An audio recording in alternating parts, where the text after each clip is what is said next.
اب ظاہر سی بات ہے کہ جو دوسروں کو نور کی طرف لا رہا ہو وہ خود عالم نور میں کیا جلوہ رکھتی ہوں گی. غور کیجئے، گفتگو کا آغاز ہو رہا ہے. جو خود دوسروں کو نور کی طرف لا رہا ہے اس کا خود عالم انوار میں کیا مقام ہوگا. تو میں کیا مقامات بیان کروں؟ نور سیدہ پہ بڑی بڑی کتابیں موجود ہیں، میں ان میں سے ایک روایت پڑھ کے گفتگو آگے بڑھا رہا ہوں. روایت تحریر فرماتے ہیں علماء کہ ایک دن جبریل نے عرش سے مقام محمود کی طرف دیکھا. توجہ کیجئے گا، جبریل اس فرشتے کا نام ہے کہ جو تمام ملائکہ میں عرش کی سب سے اونچے مقام پہ رہتے ہیں. اب سوچئے جب وہ نگاہ اٹھا کے کسی مقام کو دیکھ رہے ہوں گے تو وہ کتنا بڑا مقام ہوگا. فرشتوں نے، غور کیجئے گا، فرشتوں میں سے جبرائیل نے نگاہ اٹھا کر عرش سے مقام نور کی طرف دیکھا، مقام محمود کی طرف دیکھا. اب دو جملوں میں مقام محمود سنتے چلیے. مقام محمود کسے کہتے ہیں بھائی؟ مقام محمود کے لیے امام نے فرمایا کہ جیسے اللہ نے زمین پر انسانوں کا کعبہ بنایا ویسے ہی آسمان پر فرشتوں کے کعبے کو مقام محمود کہتے ہیں. جہاں بیت المعمور موجود ہے جو فرشتوں کا کعبہ ہے. اب جبریل نے جب بیت المعمور کی طرف دیکھا تو دیکھا وہاں سے ایک نور ساطع ہو رہا تھا، جس نور کی روشنی عرش تک پہنچ رہی تھی.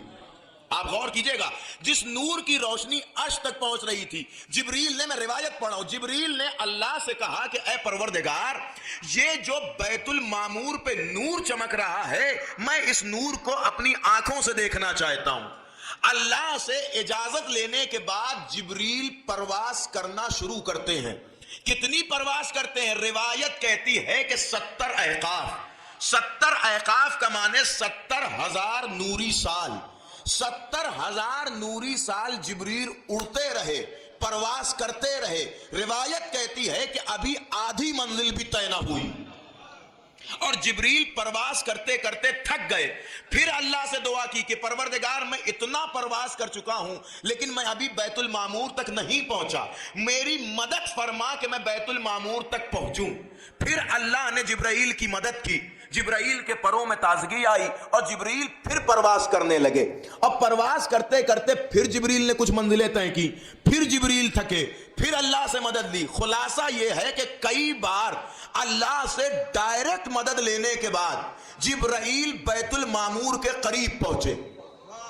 اب جب بیت المعمور کے قریب پہنچے تو جبرائیل گواہ ہیں کہ میں نے وہاں پر ایک نور کو چمکتا دیکھا، جس نور کی شدت اور شباہت کا یہ عالم تھا کہ وہ نور چھن چھن کے آسمانوں تک پہنچ رہا تھا، جنتوں کو روشن کر رہا تھا. شاید آپ نے غور ہی نہیں کیا، ارے قبلہ جہاں جبرائیل تھک ہار کے پہنچے ہیں وہاں سے نور فاطمہ لمحوں میں نیچے آ رہا ہے.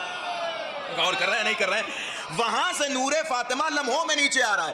اب جبریل کہتے ہیں کہ میں نے بیت المعمور پر جب اس نور کو دیکھا تو مجھے سمجھ میں آیا کہ یہ نور کسی خاتون کا نور ہے.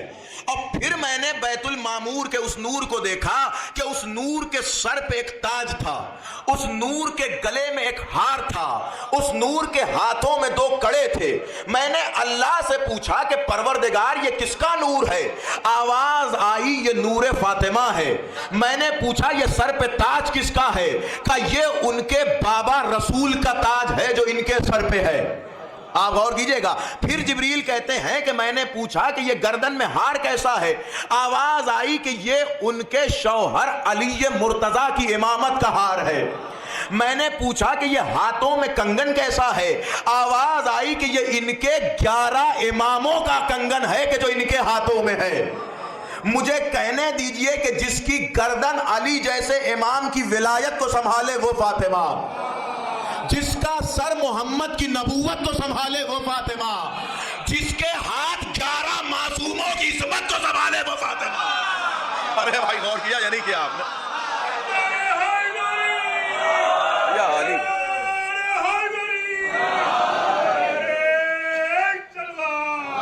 اللہم صلی علی محمد.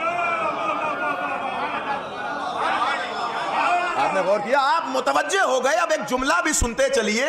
اس روایت، یہ روایت بڑی طویل ہے، اس روایت کو پڑھنے کے بعد کیا پتا چلا کہ بیت المعمور پہ نور سیدہ ذوفشاں ہے.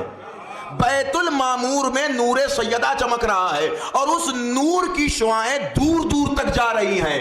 آپ نے غور ہی نہیں کیا بیت المعمور کیا ہے؟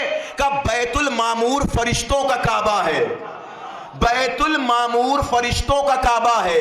تو یہ فرشتوں کے کعبے میں فاطمہ کیا کر رہی ہیں؟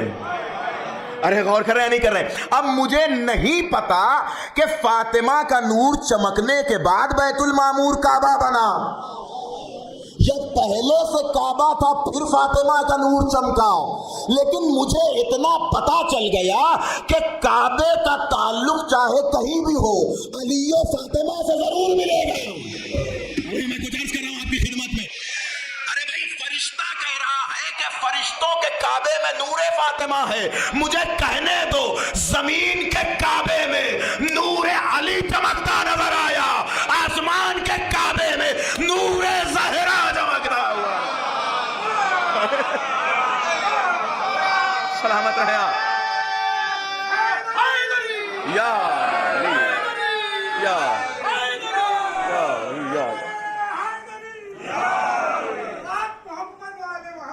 اللہم صلی علی محمد.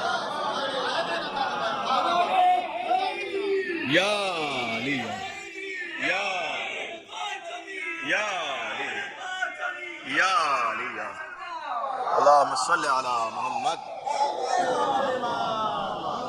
توجہ کیا آپ نے؟ روایت جناب سیدہ کی شان میں ملاحظہ فرمائی کہ کس نور کے جلوے پہ ہے فاطمہ.